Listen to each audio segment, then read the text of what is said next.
खुलुमबाय आं सिबिरानि ब्रह्म नोंथांमोननिसिम फिन आं सानसेयारि खौरां लानानै फैबावबाय नोंथाङा जुदि चेनेलाव गोदानबा सानफ्रोमबो फुंनि समाव खौरां मोननो थाखाय एसबि बड' निउज चेनेलखौ साबस्क्राइब खालामनानै ला नोंथाङा बे चेनेलाव सानफ्रोमबो फुंनि समाव खौरां मोननो हागोन। लावखार ओंखाम जानो थांनायाव सांग्रां जा हाग्रानि मैदेर फालोआ सुबुंफोर थानाय गामिफोराव फैनानै उदखार खालामफैनाय आरो न' बां सिफायनानै माइ माइरं गासै आबाद जानाय बायदि जाथायफोर जाबाय थानायनि गेजेरावनो बे खेबाव लावखार ओंखाम जाग्रा थावनियाव मैदेरनि उदखार फालोसे हाग्रानि मैदेरा ओंखारबोनानै लावखार ओंखाम जाग्रा थावनियाव उदखार खालामफैदों गारि मथरफोरखौ बुफाय बुसि खालामदों आरो सुबुंफोरा खुनुरुखुमै जिउ रैखा मोननो हादों। बे गिथावना जाथाया चन्द्रपुरनि हाजंबारियाव लावखार ओंखाम जाग्रा थावनियाव बे जाथाया जादों। हाग्रानिफ्राय फैनाय फालोसे मैदेरा बास आरो ब्रेजा गारिनि सायाव गाग्लोबदों जायजों ब्रेजा गारिया गाज्रियैनो खहा जादों। बेनि अनगायैबो लावखार ओंखाम जानो फैनाय सुबुंफोरनि चेयार टेबोल बायदिफोरखौबो फोरसा फोरसि खालामलांदों हाग्रानि मैदेरा। सुबुंफोरा खुनुरुखुमै खारनानै मैदेरनि उदखारनिफ्राय जिउ रैखा मोननो हानायखौ फोरमायथिदों। उदालगुरियाव बीजेपी आरो UPPLनि गेजेराव दाङाबाजि बिटिआरआव बीजेपी आरो UPPL जयै सोरखार दादोंब्लाबो बीजेपी आरो UPPLनि दैदेनगिरिफोर आरो मावथिफोरनि गेजेराव गोरोबलायनाय गैयैखौ जों नुबोदों। बे खेबाव MG एनरेगानि लामा बेखेवनो थाखाय गायनाय थालिर बिफांखौ बुखुनानै बिजाथाय फोरमायदों पासनय सेरफांनि बीजेपीनि MCLA दीपक मौर्य बिथाङा। जेरावनाखि सानसे सिगां UPPL आरो बीजेपीनि जथाय जथुम्मा खुंदोंमोन जेराव बीजेपीनि मन्थ्रि अशोक सिंघाल बिथाङाबो बाहागो लाफैदोंमोन। UPPL आरो बीजेपीनि गेजेराव गोरोबलायनायाव आंखाल थानो हागौ होननानै सानदोंमोन नाथाय मोननै दोलोनि गेजेराव मोजाङैनो गोरोबलायनाय दं होननानै मन्थ्रि अशोक सिंघाल बिथाङा बुंथिलांदोंमोन। नाथाय बेबायदि बुंथिनायनि माखासे घन्टानि उनावनो UPPL आरो बीजेपीनि गेजेराव गोरोबलायैनि सावगारिया रोखा जादों। MG एनरेगा बिथांखिनि गेजेरजों लामा बेखेवनो लानायखौ लानानै दुंहाव थासारि सोमजिदों। MCLA दीपक मौर्य बिथाङा फोरमायथिदों दि MG एनरेगा बिथांखिनि गेजेरजों लामा बेखेवनो लानायनि सोमोन्दै UPPL दोलोनिफ्राय जेबो मिथिहोआखै। नाथाय जेखि खामानि जाया मानो जोंनो मिथिहोनांगौ जों रायजो राजाजों भट होनानै सायख'जानाय होननानै दाबि खालामदों MCLA बिथाङा। आरो जोंनो मिथिहोआलासे गाव गावनि गोसो बायदियै लामाखौ बेखेवनो नागिरदों होननानै लामा बेखेवनो थाखाय गायनाय थालिर बिफां आरो अन्थाइ खाम्फाखौबो बुखुनानै गारहरो बिथांमोनहा। लोगोसे बुंथिबावदि बिटिआरआव जों बेफोरखौ फोजोबनो नागिरदों नाथाय माखासे दालाल सुबुंफ्रा बेफोर खामानिखौ मावगासिनो दं। गाव गावनि मुलाम्फानि थाखाय सोरखारि मावथिफोरनो रां होयो आरो सोरखारि मावथिफ्राबो खामानिखौ मावो। बेनि अनगायैबो जों खरसा खालामदों होननानै बिथांमोनहा बुङो होननानैबो फोरमायथियो MCLA दीपक मौर्यआ।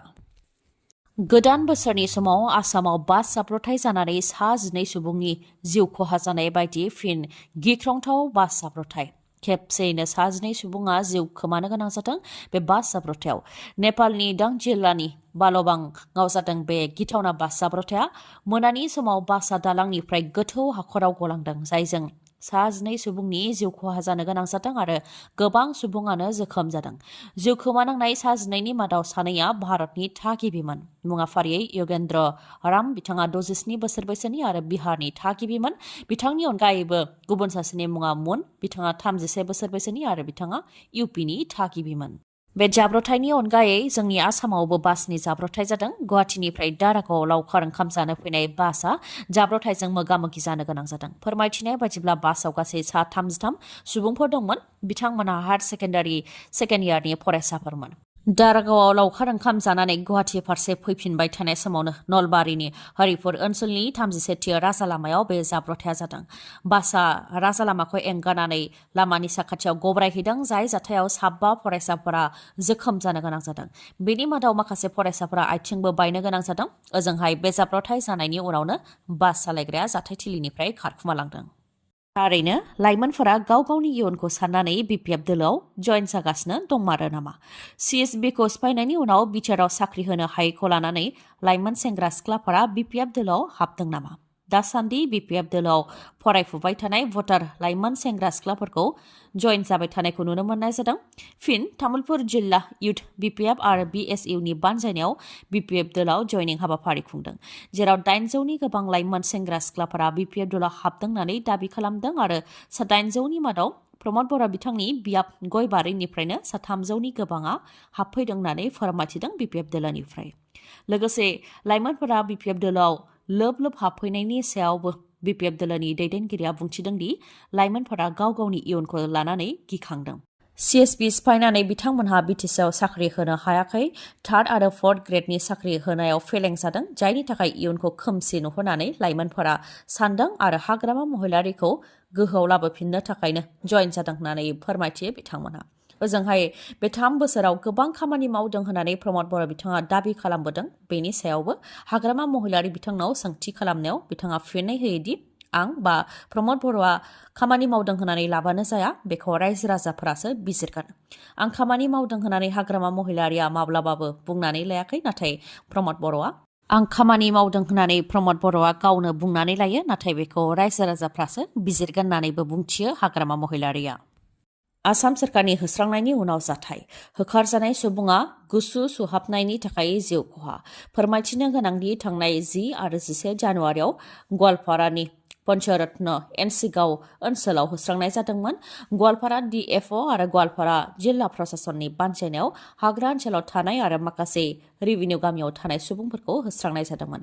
बे होस्रांनाय जाथाय जाखांनायनि उनाव माखासे सुबुङा गाव गावनि न' गारनानै थांदोंमोनब्लाबो माखासे सुबुङा गाव गावनि न'खौ एंगारनानै थाङाखैमोन आरो बे गुसु सुहाबनायनि गेजेरावबो लांदां अख्राङावनो उन्दुदोंमोन। नाथाय बे साननैसोआव जोबोद गुसु जानायाव बयात आली मुंनि सुबुङा गोजां हाबनानै थैनो गोनां जादों। जाथाय जानायनि उनावनो दुंहाव जादों थासारिया। जायनाखि बे होस्रांनाया DFOनि बिथोनाव जादों, बेनिखायनो DFOखौ एरेस्ट खालामनांगौनि थाखाय दाबि दैखांदों ABMSनिफ्राय। बेनि अनगायैबो हाग्रा बिफाननि मन्थ्रिनि मुसुखा सावदों आरो बिथांमोनहा बिजाथाय होदों।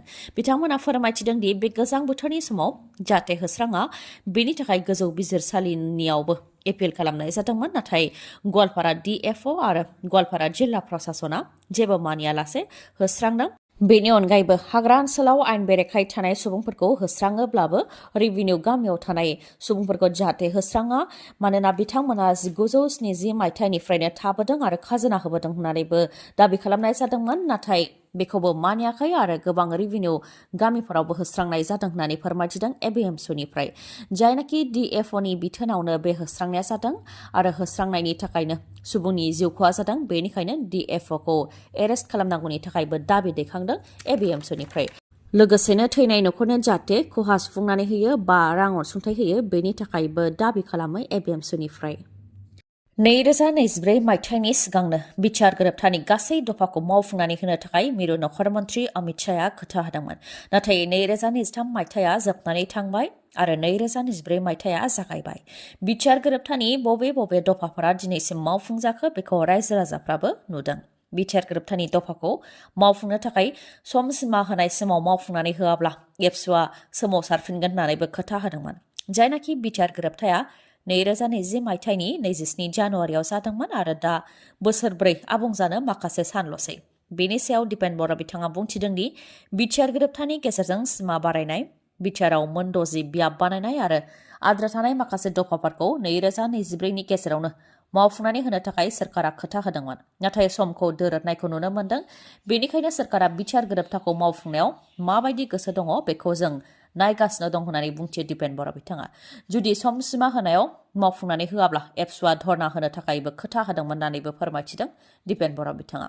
बेनि अनगायैबो बिटिआर गोरोबथानि सायाव खामानि मावनायनि सायावबो बिथाङा फोरमायथियो दि रायजोपालनि नटिफिकेशनाव थानाय बायदियै पार्लियामेन्टआव BTD मुंखौ बिटिआर खालामनो थाखाय पार्लियामेन्टआव 6 शिड्युलखौ एमेन्डमेन्ट खालामनायनि गेजेरजों बिटिआरनि मोन 40 बियाबखौ मोन 60 खालामनो थाखाय आरो पावार एन्ड फांसननि बेलायाव मोन 40 डिपार्टमेन्टसिम बांहोनायनि खामानिखौ मावगासिनो दं होननानै फोरमायथियो बिथाङा। लोगोसे रन्जन दैमारि बिथांजों लोगोसे जोबथेसालियाव थानाय NDBफोरखौ उदां खालामनो थाखाय सावरायनायनि गेजेरजों प्रेसिडेन्ट आरो गभर्नरसिम लाइजाम लिरहरनो थाखायबो थांखि लादों। सा 4203 नो रिहेबिलिटेसनखौ होबाय आरो सा 667 नो होनो आद्रा दंबावो होननानै फोरमायथियो। जायनाखि बिटिआर गोरोबथाया 4 बोसोर आबुं जानो थांगासिनो दं, बेनि थाखायनो NDBफोरनो जाहाथे थाबैनो रिहेबिलिटेसनखौ होयो, बेनि थाखायबो खावलायो। लोगोसे 226 मुंख्लं नखरनोबो 5 लाखनि अनसुंथाइखौ होनाय जाबाय आरो 1135 एबसुनि मुंख्लं नखरफोरनोबो अनसुंथाइ होनो थाखाय आसाम सोरखारा गनायथि होबाय होननानै फोरमायथिदों दिपेन बर' बिथाङा। श्रीरामपुराव गोबां बिबांनि बिलाथि जौ हमनो हादों। आसाम सोनाब बंगनि सिमा गसाइगावनि श्रीरामपुराव सिमलतापुर पुलिसा गोख्रों सेबनायनि उनाव गोबां बिबांनि बिलाथि जौ हमनो हादों। गंसे ट्राकआव स्रोदै दोनखुमाग्रा जायगायाव गोबां बिबांनि बिलाथि जौखौ दोनखुमानानै बिहार फारसे लांनो नाजादोंमोन। नाथाय माखासे स्रोद खौरांनि सायाव पुलिसनि सेबनायाव हमजादों। फोरमायथिनाय बायदिब्ला मेघालयनिफ्राय फैदोंमोन बे ट्राकआ आरो बिहारनि बैशाली फारसे थांदोंमोन। आइन बेरेखायै बेलाथि जौ लाबोनायनि दायाव ट्राक सालायग्रा आरो हेन्डिमेनखौ हमदों। मुङा महेश रय आरो नरेश रय। गोजाननि हाजोखौ बयबो समायना नुहुरो। जानो हागौ बेनि थाखायनो जोंनि समाजाव हाबा जाखानाय आइजोफोरनि खारनाया बांदों। नखराव एसे एनै जेंनाखौ लानानै बेखौ सुद्रायलायनायनि लामा नागिरालासे गोजाननि हाजोखौ समायना नुहुरनाय बायदि खारदों जोंनि आइजोफोरा। फिन आइजो गोमानायनि खौरां। बुंनो थाङोबा आइजो गोमानाया थाद'नाय गैयै जोंनि समाजाव जाबाय थादों। नाथाय साननो गोनाङा बेबो मा जाहोननि थाखाय जोंनि आइजोफोरा बेबायदि नखर संसार गारनानै खारबाय थादों। फिन बे खेबाव सासे हाबा जाखानाय आइजोआ गावनि उन्दै फिसाजो आरो फिसायखौ गारनानै बहाबा खारदों। नाथाय बहा खारलांदों बेनि सोमोन्दै जेबो गुमुर गैया नखरनिफ्रा। नखर संसार गारनानै खारनाय आइजोनि मुङा बिरजिना ब्रह्म, उदालगुरि भेरगाव मैथा सेन्टारनि थागिबि। फिसायनि मुङा सहदेब ब्रह्म। फिसाया फोरमायथिनाय बायदिब्ला बिथांमोननिया 11 बोसोर बैसोनि सासे फिसाजो दं, जाय बिमा गैयैनिफ्रायनो दुखुजों मोदै हुगारगासिनो दं। फोरमायथिनाय बायदिब्ला बिरजिना ब्रह्मआ पस्ट अफिसाव थांनो होननानै थांनाय बुधबारावनो न'निफ्राय ओंखारलांदोंमोन। नाथाय दिनैसिम न'फारसे गिदिंबोफिनाखै। फारसेथिं मबाइलाबो सुइच अफ। बेनिखायनो सोरबाफोर नुसनबायोबा जाहाथे खौरां हरो बेनि थाखाय खावलायहरदों आरो बिरजिना ब्रह्मआबो जाहाथे गावनि उन्दै फिसानि थाखाय न'फारसे गिदिंबोफिनो बेनि थाखायबो खावलायहरदों नखरनिफ्राय। खौरां हरनो थाखाय 9101073709 बे नाम्बाराव मिथिहरनो हागोन। गोजोनथाव खौरां। मागो दमासि फोरबोनि समाव काजलगावनि MMH हन्डा श'रुमा नोंथांमोननि थाखाय जोबोद गोजोनथाव अफार लानानै फैदों।